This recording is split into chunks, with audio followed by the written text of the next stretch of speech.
The development of these big French bombers already started at the end of the 1920s, just before the aviation technologies started to evolve rapidly. And though they were considered modern designs at that time, their development was so long they were already obsolete by the time they entered service.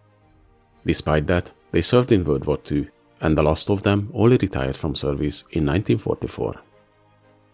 These were the Amiot 143 bombers, maybe the ugliest aircraft of World War II, but certainly an interesting design. So let's see the history of these aircraft today.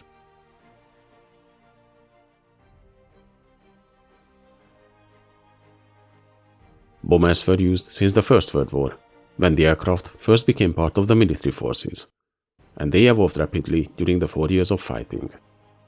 But after the Great War ended, the aircraft evolution slowed down, and during the following decades it stayed quite slow, until the tensions in Europe started to rise again in the mid-1930s.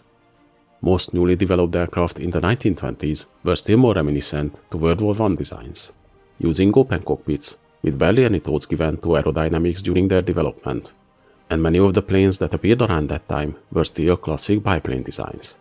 The monoplane construction was still a new venture for designers. In 1928, the French officials released the M4 specification for a new multi-seat combat aircraft, which would need to be suitable for reconnaissance, long-range bombing, and escort missions. The Amiot company started to work on a new design for these specifications. This was their Model 140, which evolved into the Model 143 in the following years. The Amiot 140 was an all-metal monoplane design which was cutting edge at that time, and it was originally planned to be powered by two Lorraine 18G engines. But since these were not available in time, the prototype instead used two 650 horsepower Hispano-Suiza 12 models. The bomber featured a rectangular fuselage with a huge nacelle at the bottom, and as most other aircraft of the time, it used an open cockpit for the pilots and open gun positions. The wings of the aircraft were thick enough so the crew could access the engines during flight if needed. It also used another interesting safety feature. The bomber had 6 separate fuel tanks, and in case of fire, any of those could be jettisoned from the aircraft. Though the Amiot 140 with its high-wing monoplane construction was a fairly modern design for the time, but with its bad aerodynamics and planned combat weight of 5,690 kilograms, the aircraft only had a top speed of 242 kilometers an hour, and its bomb load was only around 900 kilograms.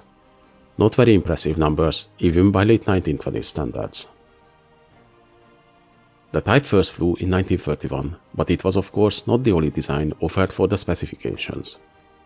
And if we look at the planes participating in this competition, we can see the French designers of the time all followed similar approach using a rectangular fuselage. And the list of these planes looks more like a collection of bizarre steampunk machines rather than World War II bombers, including of course the Amiot 140 and its competitors the Blériot 137, the Breguet 410, the SPC A30, the Bacalan DB20, the Avimeta 121, and the Nieuport NID 53. In the end, only 3 models left competing to win the tender: the Amiot, the Blériot, and the Breguet designs, and from these 3, the Amiot 140 won the competition. An order was issued for the type in November 1933 for 40 aircraft, which were to be upgraded with the 900 horsepower Lorraine 12Q engines.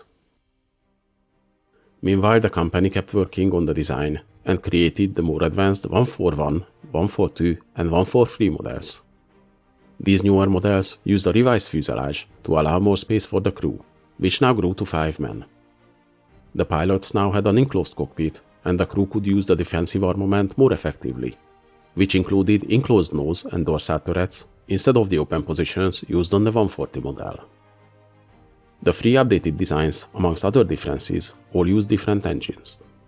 The Amiot 141 was planned to use the Lorraine 12Q engines. The 142 type was powered by the Hispano-Suiza 12 models, and finally the 143 used the Morane 14 KD RS type.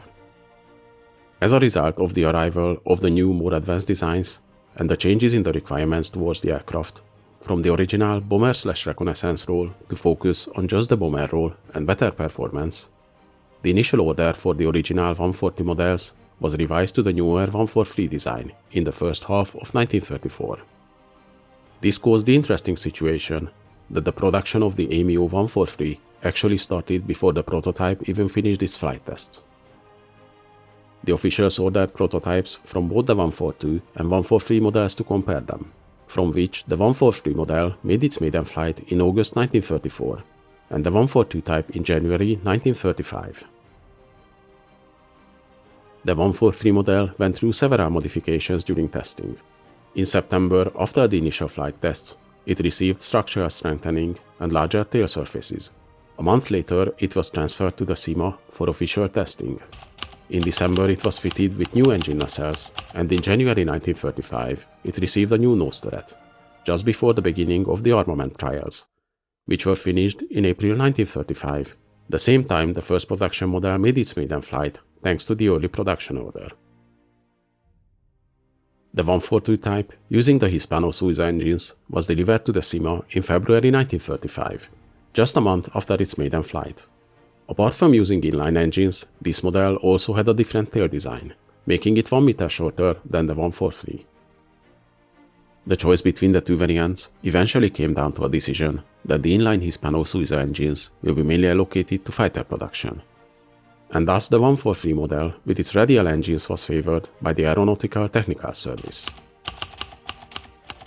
In April 1935, further 73 units were added to the initial order of 40 aircraft, and just a month later, a decision was made to equip 5 whole bomber groups with the type.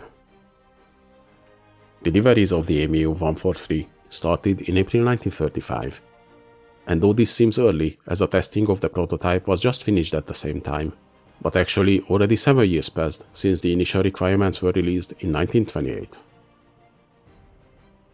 The type officially entered service in July 1935, but by this time it was already falling behind the other new designs that appeared at the same time in other countries. In the same year, the Boeing 299, the prototype for the B-17 Flying Fortress, already made its maiden flight in the US. While in Germany, the Heinkel HG-111 also flew in that year. Both of these planes had around 150 km an hour higher top speed than the Amiot 143, while carrying bigger bomb loads. The initially ordered 40 units from the type retained the original fuel tank design from the 140 model, meaning any of them could be jettisoned if needed. But beginning with the 41st aircraft, the tanks were moved to the outer wing sections and were now fixed. The fuselage on the later models was also 30 cm longer, and they received one additional machine gun and updated radio equipment. And if we are talking about the modifications to the type, let us now take a look at its variants.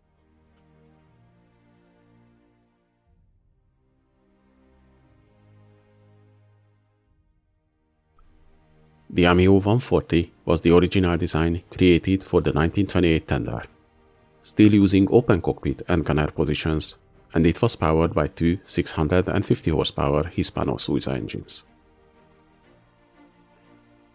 The 141 and 142 were upgraded variants, with enclosed cockpit, redesigned fuselage, enclosed gun turrets, and using the Lorraine 12Q engines on the 141 model, and Hispano-Suiza 12Y engines on the 142 type. Only the 142 variant was built. The Amiot 143 was the upgraded model that eventually went into serial production, using the enclosed cockpit and gun positions, the redesigned fuselage, and Morane 14 radial engines, producing 900 horsepower each. A later revised variant was the 144 model, which was an effort to improve the aerodynamics of the type. It featured retractable landing gear, modified wings and fuselage, and the nose turret was removed.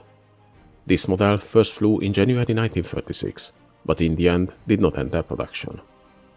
And finally, the Amiot 150 model was developed for the Navy as a torpedo bomber, with larger wingspan and floats instead of wheels. Only one prototype was built, and the program was terminated after its performance proved to be disappointing.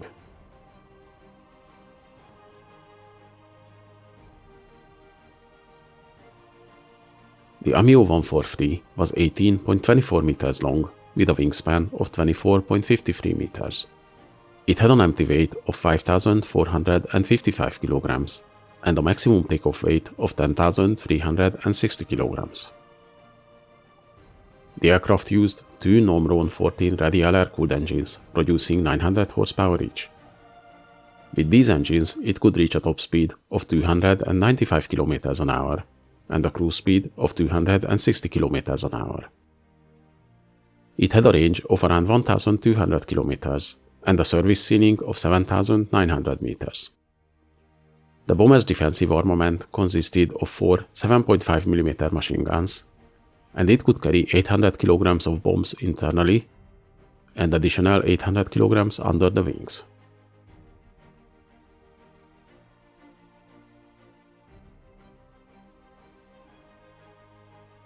Deliveries of the Amiot 143 started in April 1935, and the type entered service in July the same year. But at that point, it was already in development for 7 years, and many more advanced aircraft appeared during this time.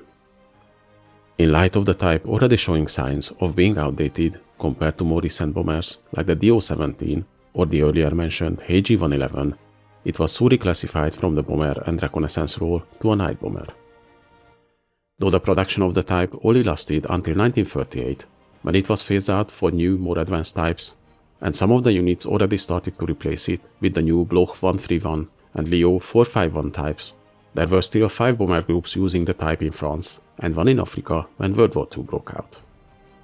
More than 120 of them were still in service when the Battle of France began, though almost half of these planes were under maintenance. The type was mostly used for night bombing raids against German targets. But even on night missions, the big, slow bombers still suffered losses, but despite their aging design, they showed surprisingly good survivability. Interestingly, the French forces lost only around 50 of these old bombers, but still, by the time of the German victory, only 52 of them were still intact in France and 25 in North Africa. These planes stayed in service, though mainly in transport roles in the Tunisian campaign, and some of them later joined the Allied forces after the Axis defeat in Africa. They were used until 1944, when the Amiot 143 models were finally retired, almost 10 years after they entered service. Though the Amiot 143 was designed just before the aviation technologies suddenly started to evolve in a rapid pace, and because of its long development, the type was already obsolete when it entered service, but it still soldiered on and flew missions almost until the end of World War II. And though it was not a success, its interesting bulky design makes it easily recognizable and a very interesting and unique aircraft. A great example of the interwar aircraft design trends. Hope you guys enjoyed this video. Please leave a like, subscribe to my channel, and in the comments let me know if there's any interesting events or vehicles you'd like to see.